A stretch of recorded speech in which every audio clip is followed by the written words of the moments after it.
So guys, for the first method, you're going to head over to search and type in view network connections. Click on it.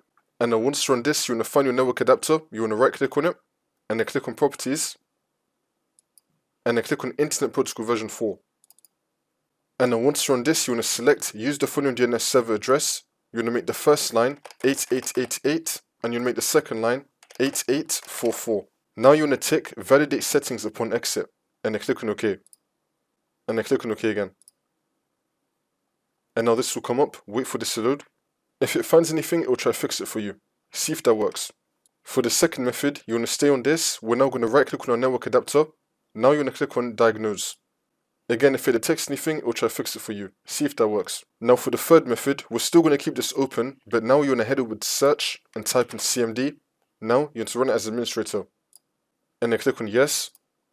And then once you're on this, you're going to type in ipconfig / all. Click on enter. Now once this loads up, we're now going to minimize the command prompt. Now you're going to come back to here and find your network adapter. You're going to right click on it and then click on properties and then click on configure. And then once you're on this, you're going to click on advanced.